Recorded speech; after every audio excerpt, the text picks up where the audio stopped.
자, 저희가 오늘 들어가려고 하는 해설 촬영은 2006학년도 되게 옛날 거죠. 한참 전으로 돌아가서요. 로렌츠 곡선에 대한 문제를 촬영을 하려고 해요. 제가 어저께 해설 강의 진행하면서 여러분들에게 말씀드렸던 게 원하시는 문제가 있거나 조금 이런 것들이 들어갔으면 좋겠다는 것들을 반영해달라고 말씀을 드렸잖아요. 어저께 어떤 분이 이 로렌츠 곡선에 대한 부분 질문을 올리셨더라고요. 사실 로렌츠 곡선 패턴은 교육과정에서는 삭제되어 있는 부분이에요. 8차 교육과정에서는 로렌츠 곡선 들어가지 않는데 워낙 7차 교육과정에 많이 이용이 됐었고요. 그리고요, 저희 이번 국가직 시험에도 출제가 됐던 거기 때문에 한 번쯤은 여러분들이랑 같이 내용을 좀 봐주면 좋지 않을까 싶어서요. 제가 일부러 그런 문제를 골랐고요. 옛날 문제이기 때문에 아마 여러분들이 쉽게 보는 수능 기출문제집에서 찾기가 쉽지 않을 것 같아요. 아마 기출문제집이라든지 또는 다른 선생님들 책에요. 이 로렌츠 곡선에 이 문제가 들어가 있는 게 많은 것 같은데 제가 문제의 원형을 그대로 좀 보여드리도록 할게요. 자, 이렇게 나와 있는 이 로렌츠 곡선이라는 그림 있죠. 이거는 로렌츠라고 이야기하는 인구학자가 그 나라의 소득 분배의 정도를, 불평등의 정도를 좀 측정해 보기 위해서 만든 그러한 곡선이라고 생각을 해주시면 돼요. 그래서 여기 지금 나와 있는 게 인구의 누적 비율이잖아요. 뭐냐면은 만약에 우리나라의 인구 전체가 100명이다라고 얘기하면 1등부터 100등까지 줄을 쫙 세운 거예요. 그래서 제일 못 사는 사람, 여긴 저소득층부터 시작을 하거든요. 제일 못 사는 사람부터 제일 잘 사는 사람, 고소득층까지 지금 쭉 줄을 세워서요. 여기다가 비치를 하고요. 그 다음 이거는 뭐냐면은 그 나라의 전체 GDP가 있을 거예요. 다시 얘기해서 나라 전체가 차지하고 있는 실질적인 소득. 그 소득도요. 점유율을 누적해서 나누는 거죠. 그래서 만약에 나라의 소득이 100만 원, 전체 GDP가 100만 원이라고 얘기한다면 여기 지금 전체 인구의 20%, 제일 못 사는 애들 20%가 전체 소득을 얼마 차지하고 있는지를 따져줄 수 있는 거죠. 그래서 0%들은 지금 여기 차지했잖아요. 그냥 그대로 0. 20% 애들은 전체 소득 누적 점유율의 요만큼 차지하고 있으니까 지금 이걸 밑변으로 두고요. 인구의 누적 비율을 밑변으로 두고요. 요 소득의 누적 점유율을 높이로 둔 여기 있잖아요. 여기 요만큼. 이 길이만큼이요. 현재 특정한 애들이, 특정한 인구의 계층이 차지하고 있는 소득의 점유율이라고 생각해 주시면 돼요. 그래서요. 가끔 이렇게 기울기가 1로 그려져 있는 그래프가 딱 나올 때가 있어요. 이게 되나요? 요거는 자 보세요. 전체 인구의 20%가 전체 소득의 20%, 전체 인구의 40%가 전체 소득의 40%, 전체 인구의 60%가 전체 소득의 60%, 전체 인구의 80%가 전체 소득의 80%. 다시 얘기해서 지금 20%의 애들이 20%의 소득을 가지고 있으니까 이렇게 대각선으로 그려지면 그래서 얘를 완전 평등선이라고 표현을 하는 거예요. 그러니까 그냥 대각선 이퀄 완전 평등선 이렇게 외우는 건 별로 의미가 없고요. 왜 대각선이 완전 평등선이 되는지 아셔야 돼요. 그래서 지금 이렇게 보는 여기 그래프 있잖아요.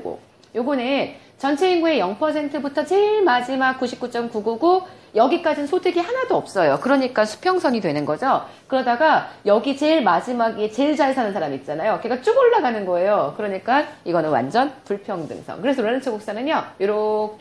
요렇게가 완전 불평등선. 그래프 이상하게 가네요. 자, 요게 완전 평등선. 제가 요거 지금 유리로 되어 있는 그냥 벽에다가 하는 거라서요. 여러분 아주 매끄럽게 잘 안 보일 수도 있는데요. 일단 의미는 정확하게 파악을 해주시면 될 것 같아요. 좀 지웁시다. 자, 그래서요. 이렇게 지금 돼 있는 상태에서요. 저희가 이제 이 로렌츠 곡선이랑 그래프를 좀 보도록 할게요. 근데 이 로렌츠 곡선이 가지고 있는 한계점이 뭐냐면요. 일단 얘는 너무 그림이에요. 경제학자들은 이런 거 별로 안 좋아해요. 제가 맨날 말씀드리죠. 걔들은요. 맨날 수치화되어 있어서 얼마나 불평등하고 얼마나 소득 분배의 정도의 문제가 생기는지를 표현하는 걸 좋아하기 때문에 이 로렌츠 곡선을 숫자로 만들어요. 그래서 이 로렌츠 곡선의 전체 요 삼각형 요거 분의 요 로렌츠 곡선이 차지하고 있는 정도. 그래서 여기다 알파 값 주고요. 베타 값 주죠.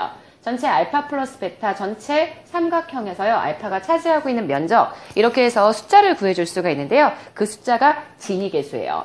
알파 값이 가장 평등하면은요. 얘가 여기로 갖다 들러붙어야 돼요. 그래서 알파 값이 만약에 제로가 된다라고 이야기하면 진짜 평등한 상태가 되는 거고요. 알파 값이요. 만약에 되게 넓어져서 이렇게 가버리게 되면 알파 이퀄 알파 플러스 베타가 된다라고 이야기하면 그건 극단적으로 불평등한 상태가 되기 때문에 1 되면은요. 이런 경우에는 현재 불평등한 상태. 그래서 진위계수를 지금 보게 되면은요. 갑국의 진위계수는요. 이만한 면적에서 요만큼 차지했어요. 좀 작겠죠. 자, 근데요. 현재 을국의 진위계수 보게 되면은요. 을국 이만한 면적에서 이따만큼 차지하게 되기 때문에 아마 을국이 조금 더 클 거예요. 그래서 갑국이 을국보다 작다. 이거 맞는 표현이고요. 그 다음 두 번째 가볼게요. 10분위 분배율이라고 얘기했죠. 이거는요.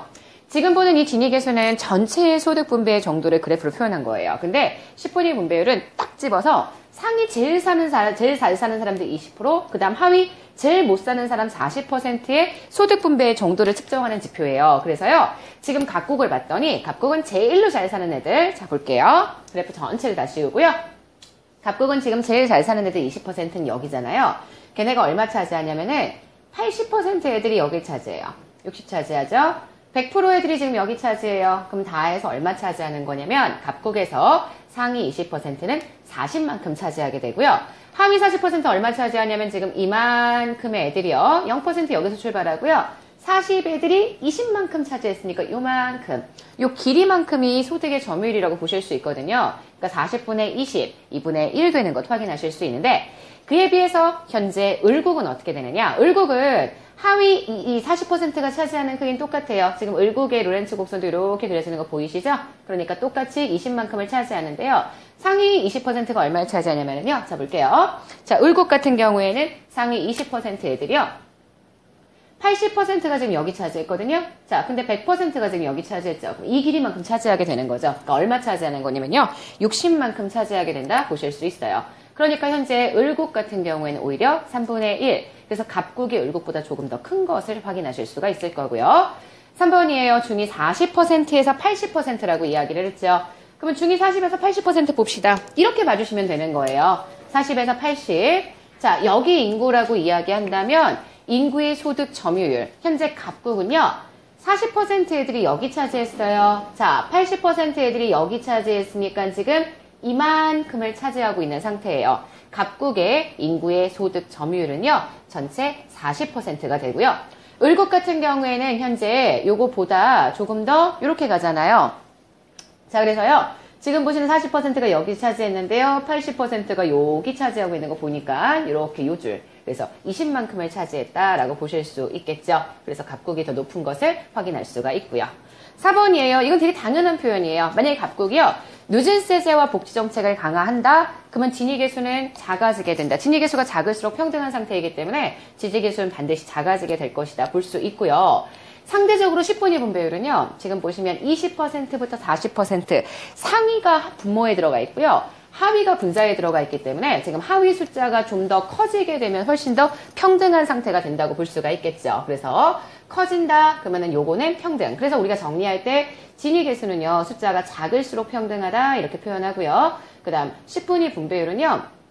10분위 분배율은 숫자가 클수록 평등하다. 보통 이렇게 이야기를 해주게 되겠죠. 그래서요. 이건 맞는 표현이고요. 자, 5번이에요. 이거 잘 이해하시면 돼요. 자, 을국에서요. 만약에 상위 20%의 인구의 소득 점유율이 높아진다. 그 얘기는 뭐냐면은요. 상위 20%의 얘들이 이 길이가 늘어난다는 거예요.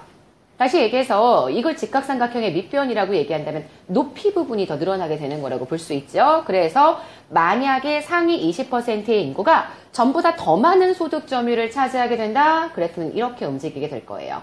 우리 아까 봤을 때 가장 불평등한 극단적인 상태 봤잖아요. 극단적인 상태가 어떤 상태였냐면 지금 여기 아무것도 차지하지 않은 상태에서 이렇게 올라가는 게 극단적인 상태거든요.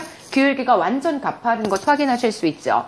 차지하는 정도가 작다면요 그만큼 완만하게 나타날 거고요. 차지하는 정도가 크다면 그만큼 가파라질 테이기 때문에 그 인구에 해당하는 부분을 위쪽 방향으로 이동한다는 건 이렇게 간다는 거잖아요. 이렇게 간다는 거잖아요. 근데 아래쪽 방향으로 이동하게 될 것이다. 이렇게 보실 수 있겠죠.